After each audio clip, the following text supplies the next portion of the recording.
Very much for joining us today at the Kule Folklore Center. This is the last of our Kule Folklore lunches prior to the break. We're very pleased to have with us today our Huculak chair and also the chair of the Canadian Institute for Ukrainian Studies, Professor Natalia Khanenko-Friesen. You all know her as wearing many, many hats, and for her tireless work as both a researcher and as an advocate for causes Ukrainian across Canada and internationally. But today we're going to look at her specific area of expertise as a researcher, an anthropologist, and a folklorist.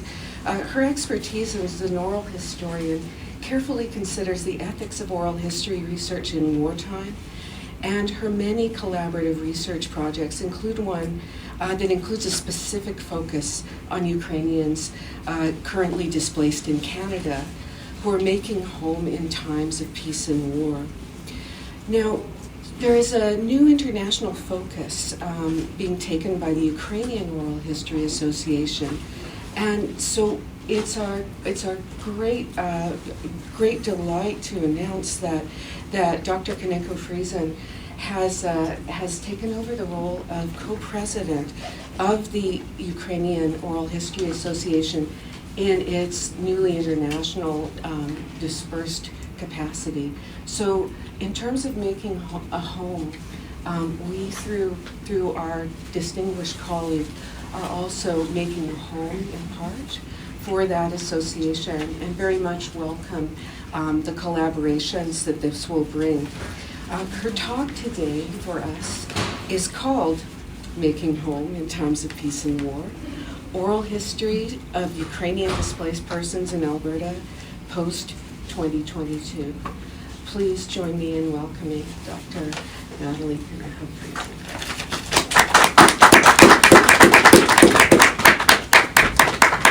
Andy, thank you so much for your kind introductions and placing the work, indeed, exactly in the metaphor of home when it comes down to oral history and Kule Folklore Center.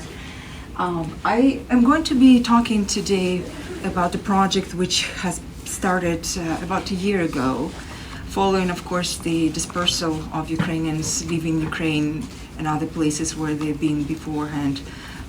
After February 24th in the year of 2022.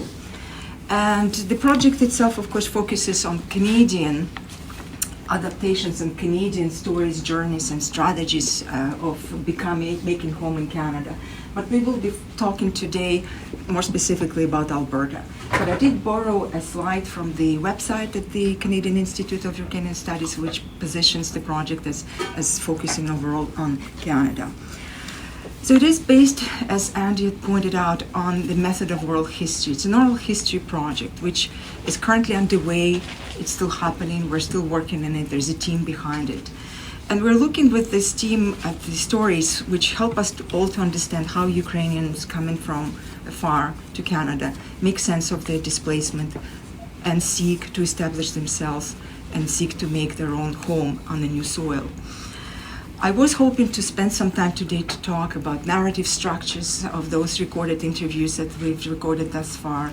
And I wanted to explore together with you what home means to those who have been displaced, who were leaving war-struck Ukraine, and what it means to now be building new home elsewhere. How do narrators relate and reformulate their sense of home in times of displacement, loss, and related trauma? How does the host country environment affect the evolving definitions of home for the Ukrainians? This is a very large topic, and I won't be able to cover it all in today's presentation. So allow me to maybe paint a picture in broader stroke to introduce the context in which the project is taking place, who are we working with, and focus on a couple of the examples from the interviews which I've selected for our conversation today, highlighting exactly the trajectories, the vectors of reflections, the vectors of meaning-making of what has been lost and how are the efforts on the way now to rectify the loss in Canada. But I wanted to emphasize also that because it's a live conversation with the Canadian audience, I thought I will bringing exactly the context into our conversation as well. Ukrainian Canadians are well aware of the meanings of immigration. The idea of Ukrainian Canadian identity is very much rooted in the stories of immigration, in stories of departure, stories of traveling across the ocean, and stories of settlement and arrival and settlement eventually.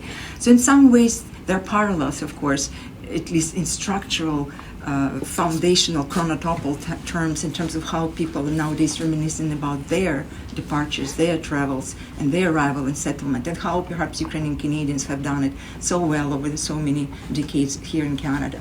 But of course we know there are tremendous differences when it comes to meanings, context, and the also experiences themselves. I wanted also perhaps to remind ourselves that the work like that does take place in the context of larger scholarship. Given the fact that the displacement overall, a global phenomenon, has been truly expedited and truly exponentially growing over the last 20, 30 years, given the numerous conflicts around the world. Scholars in the field of anthropology, oral history, psychology, and other related cognitive fields have been reflecting in depth and at length on meanings of home. What is home? How it is to be conceived? Are we really obliged, or are we really okay and paying the due diligence to those who are traveling and moving around different locations by applying the notion of stable home to their situations? Are we not in position now to, in fact, reconceptualize altogether what does it mean to have a home? What does it mean to have it lost, and in what terms it should be defined? So there's broad scholarship out there, and I was in particular interested recently in the publication, which came relatively recent, by it's a collection of articles edited by Nicola Frost and Tom Selvin, traveling towards home, mobility at homemaking, who have in fact been collectively with other co-authors and other scholars in the field asking us to really refocus and reconsider and in fact scrutinize and critique maybe the established assumptions that we may have as possibly scholars, but most commonly as lay people when we live in our lives. So this particular collection seeks to scrutinize the idea that home is associated absolutely with physical, spatial environments, especially related to, of course, genealogical places of continuity for people, places of birth.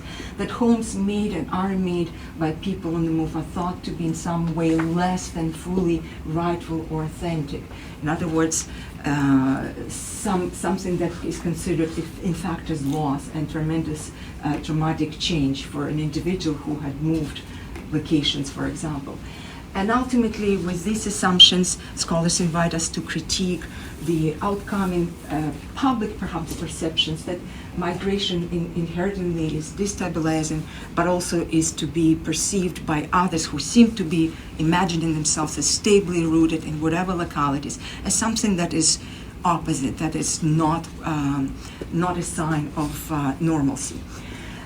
And altogether, in the context of this ongoing, growing dispersal of humanity across the globe due to various causes, the emphasis in this book is made that perhaps it's time for us to reconsider and embrace the idea that, in fact, mobility, the movement, and displacement, not so much maybe displacement because it has a connotation, of course, of a negative experience, but overall that mobility is itself to be embraced as a place where home can be. In some ways, the project we have started doing here in Canada also is going to address these very large scholarly considerations.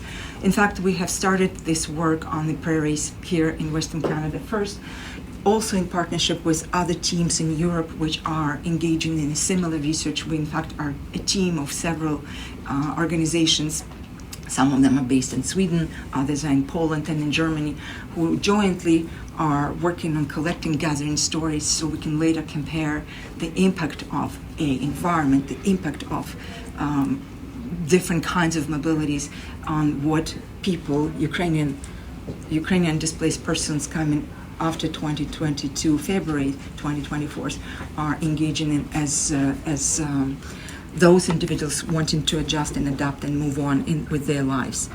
I think what I also wanted first to perhaps to give us a bit of a broader picture of what we're dealing with when we are speaking of Ukrainians coming after the full-fledged invasion by Russia of Ukraine.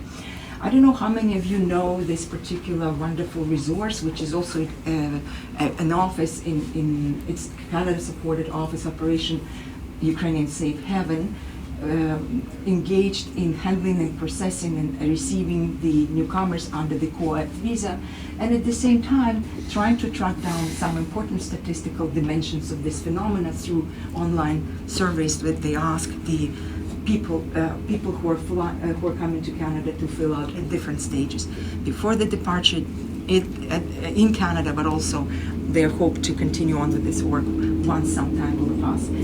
So here's the picture of it, and how many people they've interviewed thus far is Displaced in the rightmost corner.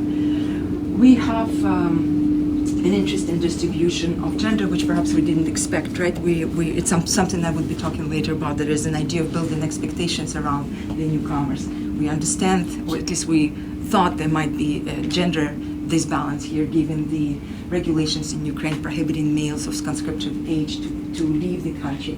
But in fact, we see somewhat of a balanced picture. We see the breakdown of a household being as such. The same stats will give us an interesting picture of where the newcomers are coming, where they're settling down, and we can see that Alberta is prominently featured amongst, or Albertan destinations are prominently featured among the top cities and top places to go to. And ultimately, this is, I think, very useful resource for many of us. But I also wanted to pull out this particular stat to address also one of our other assumptions, perhaps, that we might be dealing with when we are speaking of and trying to research and work with newcomers from Ukraine. We, as generally Canadian society, perhaps expects Ukrainians to have come from Ukraine directly, but as you can see, only about half of those have left Ukraine, have been in Ukraine prior to February 2022. February 24th, 2022. Many others have come from elsewhere.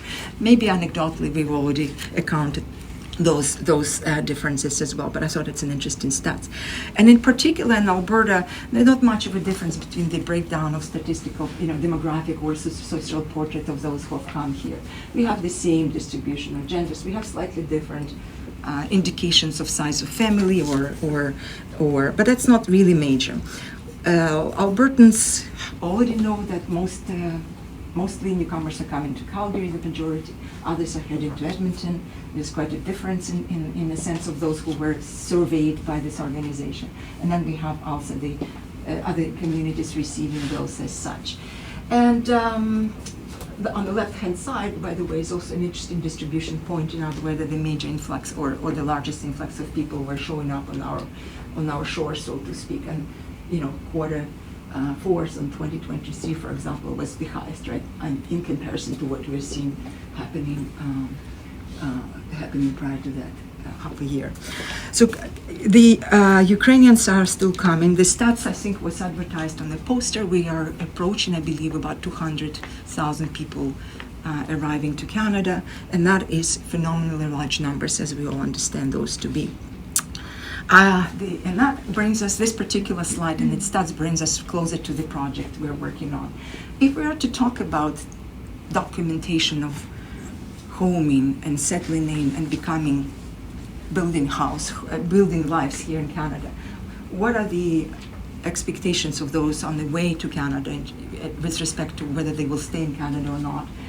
So in pre-arrival surveys conducted by this organization, we can see that those who have chosen to come to Alberta have indicated that they intend to apply for permanent resident status in Canada, as many as this number of people.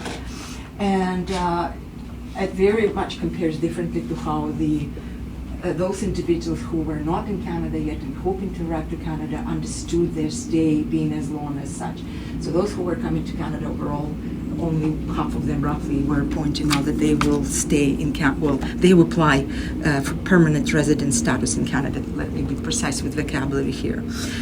And those who are already in Canada, in fact, already speak of very different prospects for themselves. Most people, 92% or so, who were surveyed by this organization, had pointed out that they are planning on applying for permanent residence in Canada, which makes our project very relevant and very pertinent to all kinds of other community needs, which would be eventually assessed and need to be studied and understood in order to assist, mobilize, help newcomers to adjust to Canada. All right, let's talk about the project and what we've done so far, what we've been working with. As we have started working on this project literally last spring, we have been very careful around the ideas of how to conduct interviews, what to do, what questionnaires to develop, and that work has been done. And then, of course, we went to the field. We have worked, and you can see a couple of people mentioned in this particular slide out there. Sitting in the room. These are my team interviewers. So we're working together on this particular project. For the most, we have done work in Edmonton, but also there was a field trip in the summertime to Lethbridge where Taras and myself have spent some time living, working in a true sense of a field work with the community there and interviewing folks there. Those who we've interviewed have come from a variety of locations. Those are the cities and centers of the oblast from where individuals have gone. We've relied on, of course, on the method of oral history interview, and I'll speak about this in a second, but importantly, for this particular project, we opted out to work with video. And working with video introduces so many more layers of concern, of consideration, of technological knowledge or lack of it, and so on and so forth. It's much more work for us, but we've persevered. And importantly, our project, in fact, doesn't really follow any purpose of providing some statistical analysis or sociological data for further qualitative analysis. Rather, we are working within the domain of quantitative. Rather, we're working within the domain of qualitative analysis. And oral history interview was chosen and is a primary method of working with this project. And those of you who have employed this method know very well that, first of all and above all, when we work with people in the field, we are allowing them to take as much ownership, as much control over the direction where the conversation would go as they would see it fit for their own story. We're going after the stories, after the reflections, after people's own thoughts on what was their life like, rather than after the fact. This is an important differentiation. Life story biographical method presupposes us first to focus intensely in depth on the personal life, and it allows us to go way back, or to whatever point a person wants to go back to explain where they're coming from when it comes to explaining the movement to Canada and fleeing the war in Ukraine. And eventually, because we do have a focus for the project, we have also introduced and worked on the questionnaire. It's been developed, set up, and we use that to tackle specifically those topics of interest to the project, focusing on the idea of notion of home. There are 3 interviewers, 2 support team members, and we have been very privileged to work with so many individuals in the field. There are other people who we're working with right now. There will be interviews that still being recorded. And we finally, because we've been operating, because the project relied on exactly that methodology of open-ended, in-depth oral history, life story interviewing, we actually have accumulated immensely rich data, which can be eventually of interest to so many other academics out there, coming from different disciplines and fields of study. There are, of course, facts mentioned. There are, of course, references to whatever happenings in whatever locations in Ukraine, whether on front lines or behind the occupied territories, behind the front lines in the occupied territories. Those are also being mentioned in these interviews. But importantly, we also ultimately are recording, documenting the immense plast of sheer layer of personal subjectivity, of those who are processing and dealing with the pain in the world. Right now, we're in a phase of data organization, data management, if you wish, and databasing, which is also very challenging, and we will be going forward along those lines as well. Our resources are directed there as well. And all that work would not have been possible if not for the joint pooled support from different sources. Kule Folklore Center, Canadian Institute of Ukrainian Studies, Kule Institute for Advanced Studies, and Disrupted Ukrainian Students and Scholars all have contributed either in kind or in funds to support the work of this particular project. Let me maybe start, we will proceed with some further conversations, but let me maybe we can just go there, go to the next slide and reflect briefly on the vectors and features of reminiscence, the vectors of reflections and narrativization and narratives which we are presented with. We understand that in times of severe trauma, as wars are, some certain moments in the lives of individuals can be seen and understood as pivotal. And it was absolutely clear, of course, to all of us, and as it is to you, that February 24th of the year 2022 is exactly that day which had transformed, changed so many people's lives. And it is a very established and common practice in oral history interview to actually explore people's experiences, emotions, and so on and so forth around these pivotal days, because according to psychologists, those are exactly the transitional points in people's lives, which are remembered very well, detailed, held in people's head, and therefore not accessing this layer of information would be not a good idea. We should tap into these memories as well. So the pivotal point is a key feature of any narratives most narratives which we worked with. Ultimately, as oral history interview requests of us, we needed to focus on lives before this event. Eventually, stories evolved and were generating all very, very moving and very emotional accounts of departures, of transit, of the road, which would be, of course, in so many different contexts, experienced so many different ways. If you're fleeing from the northern Ukraine, from east-north Ukraine towards west, you are dealing with one set of challenges as a person trying to escape, versus to those individuals in the south, say in Mariupol or Berdyansk or other areas which have been occupied. The experiences of the road are very, very, very different. They include block checkpoints every 500 meters, mining fields which you either get blown up or you will survive and manage to avoid. And very commonly they also include the experience of getting in the enemy's territory and trying to navigate all kinds of attitudes and challenges there by modifying your own behavior. So it's a tremendous variety of experiences, as you can imagine. The stories then would move on eventually to those temporary locations where individuals would find themselves.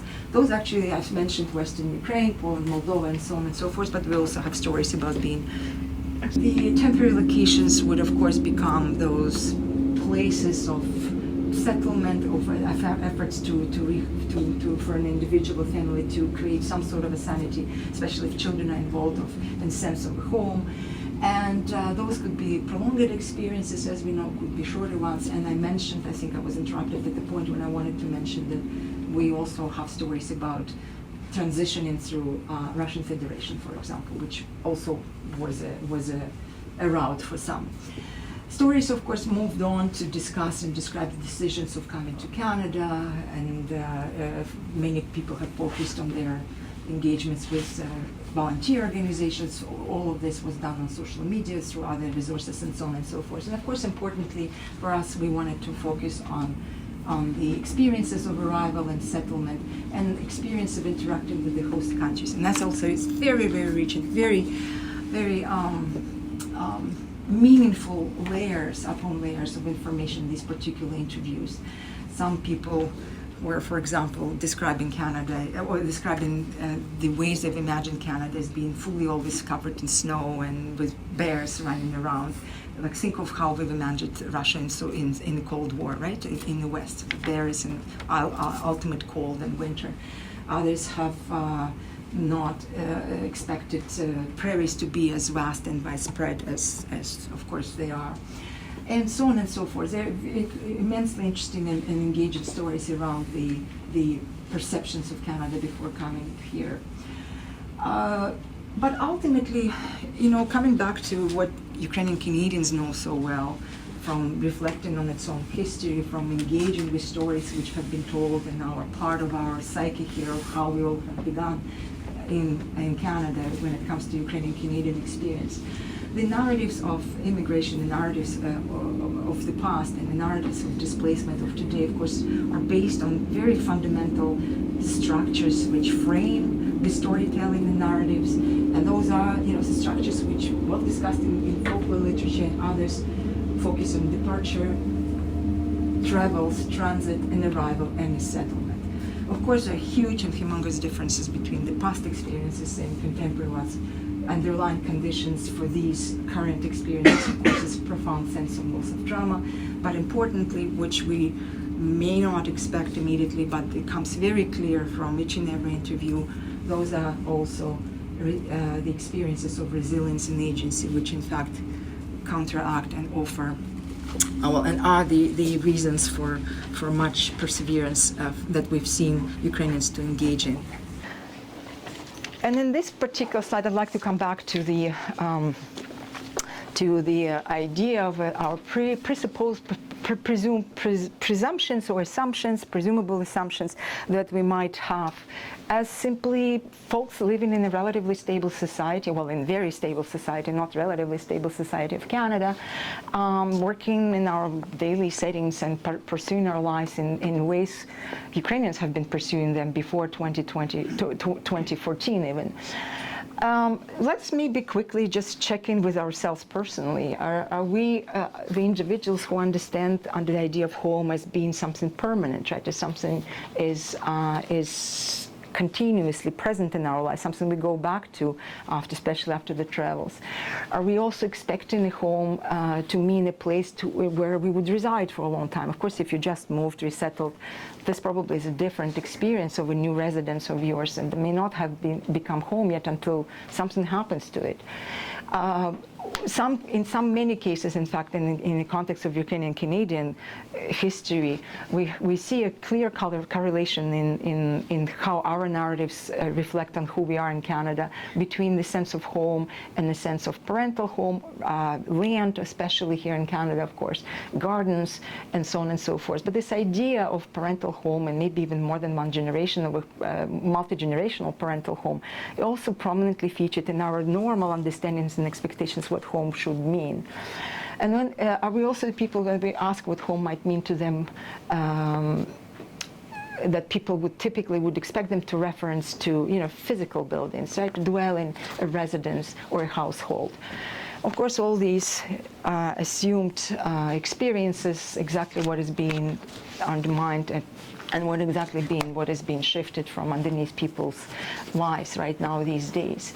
And in reality, we are dealing with the sample of individuals who we've interviewed, not coming with these kinds of experiences in behalf. Something when you are working with respondents and how we've been doing, what we've noted, how much the assumptions we may have come with into the project were actually not applicable.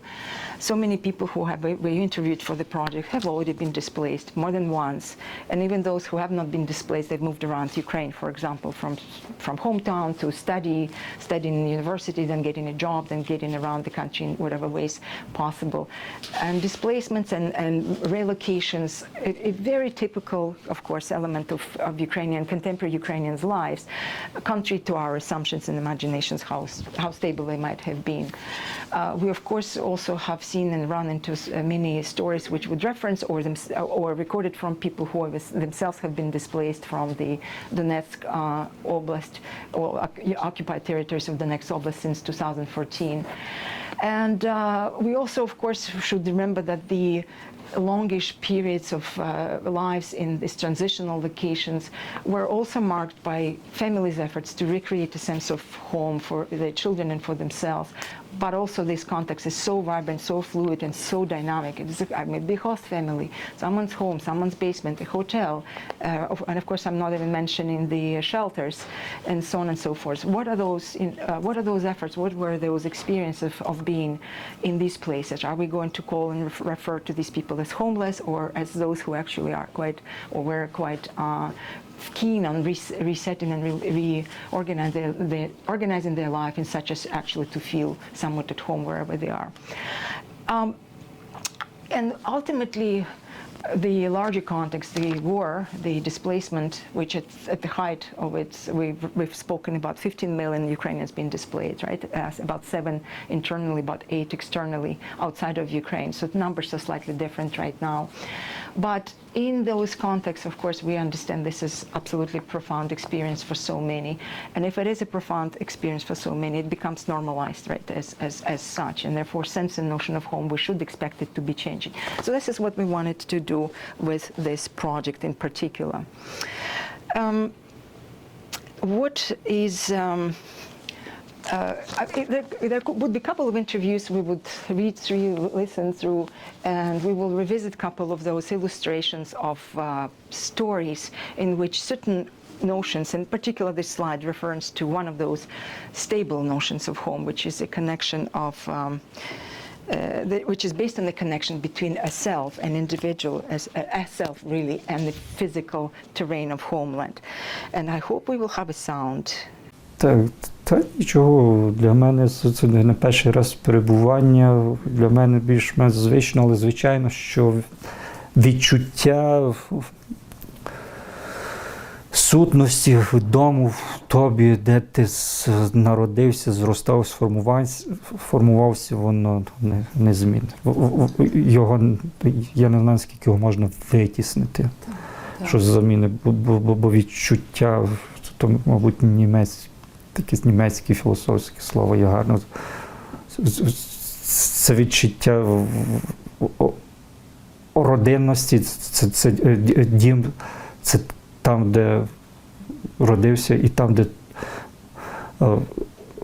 для мене, можливо, трохи як некрофілія, але відчуття дому, там, де могила твоїх батьків, тата з мамою.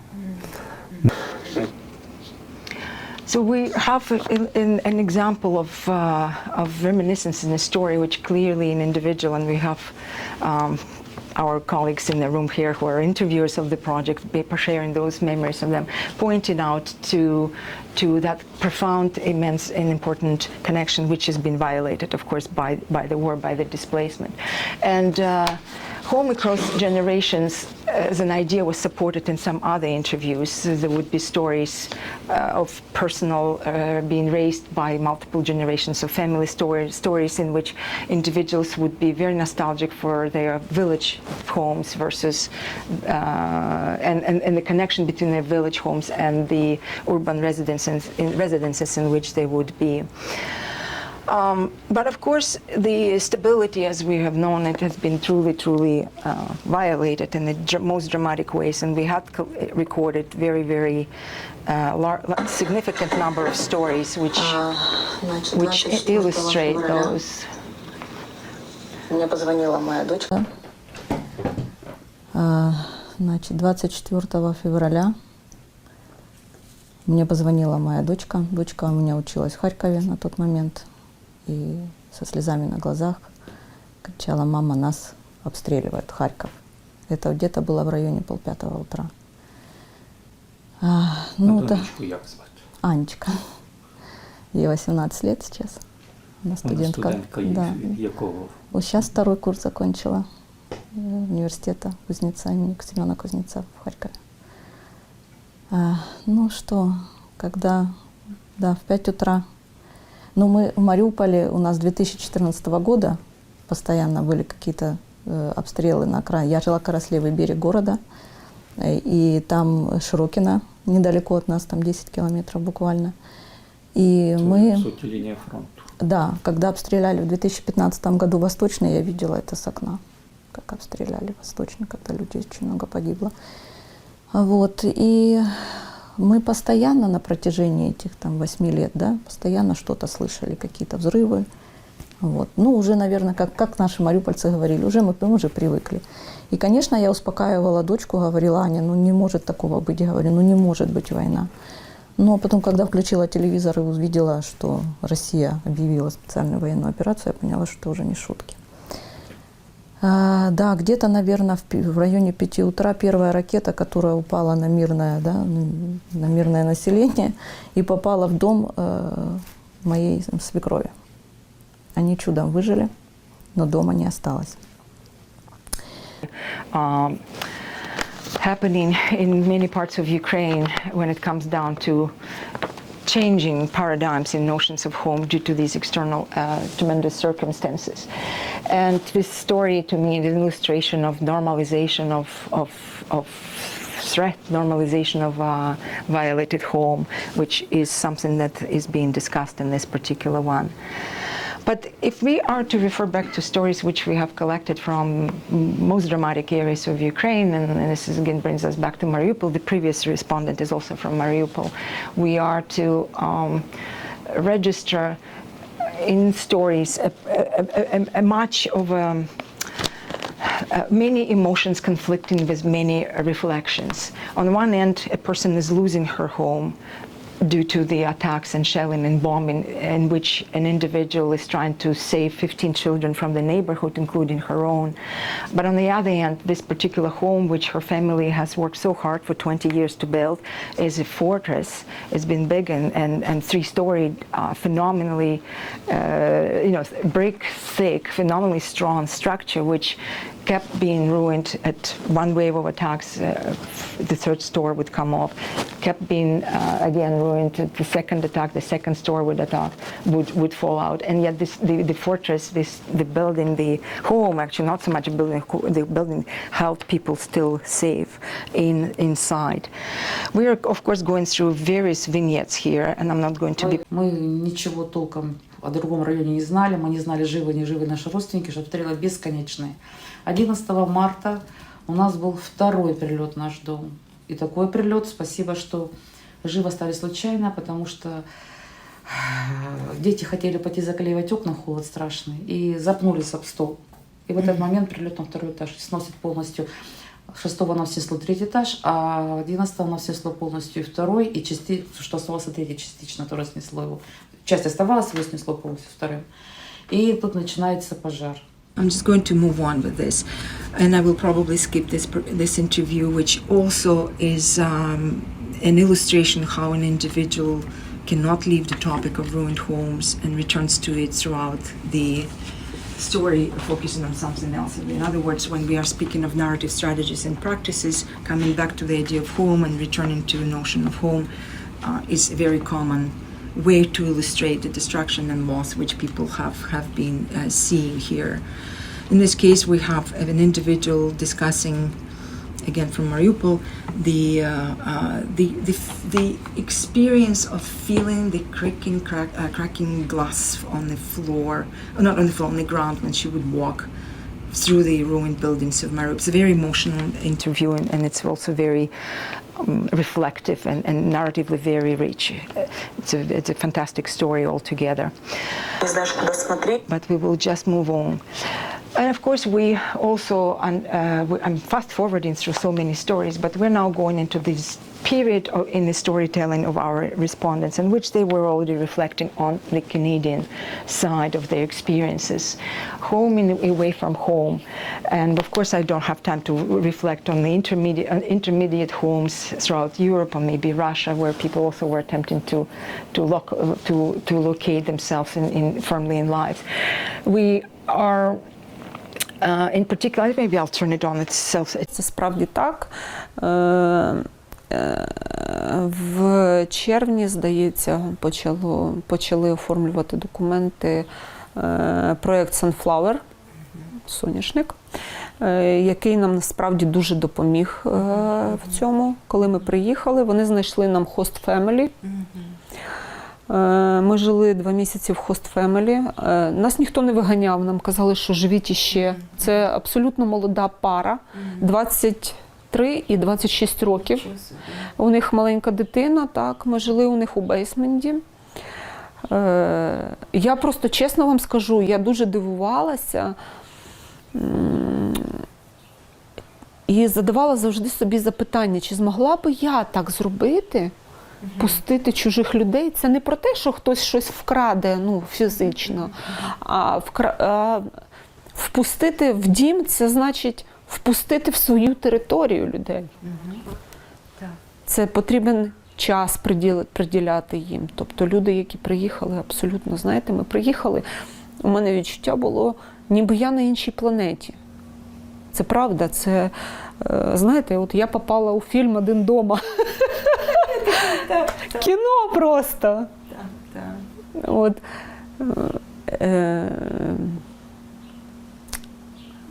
тварини ходять, бігають під ногами, якісь там ховрашки, олені. And it is in these kinds of encounters that we recognize negotiations of what home means begin, and there are so many of those.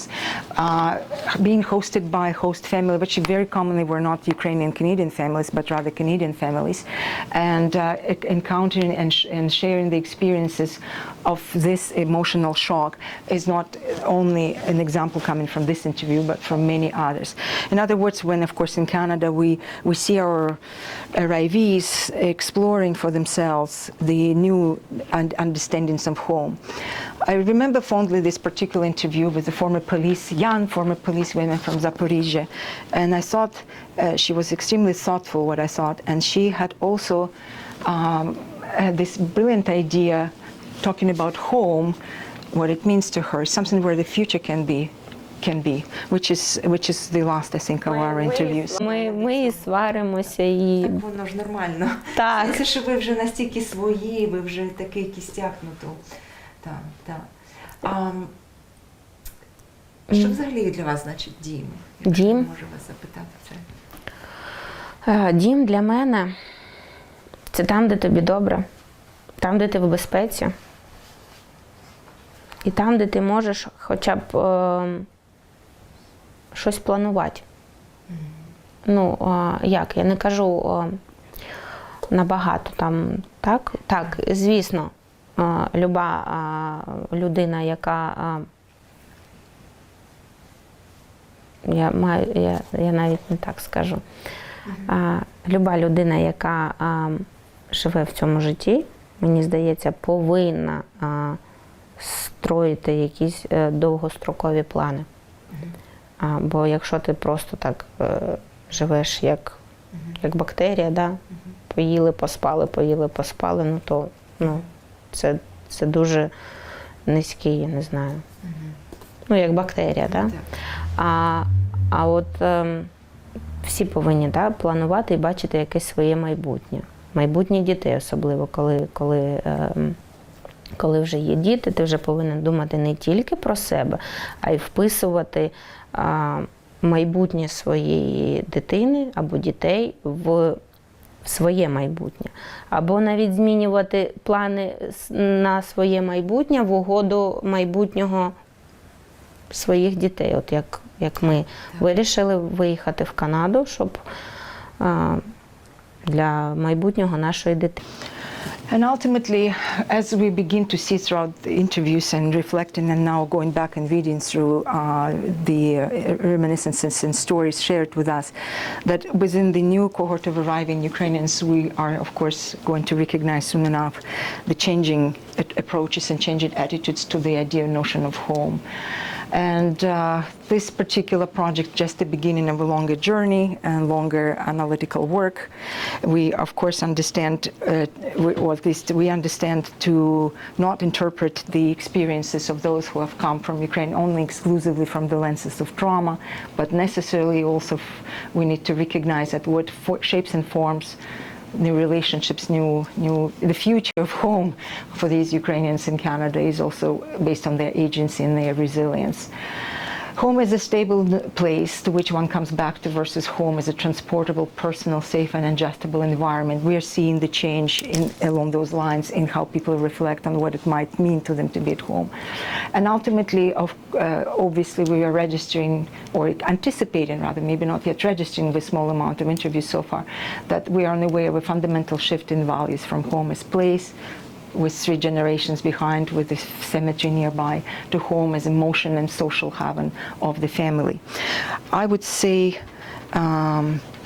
there's lots to be discussed, there's lots to be mentioned, and I want to thank people who have shared their stories with us. I also would like to thank Ala and Taras, who have been my teammates on interviewing, Maria Burtseva, Jen Fedun, who are my technical support or our technical support, and all the institutions who have been involved in financing this research. So thank you so much, and lots more to talk, but yeah.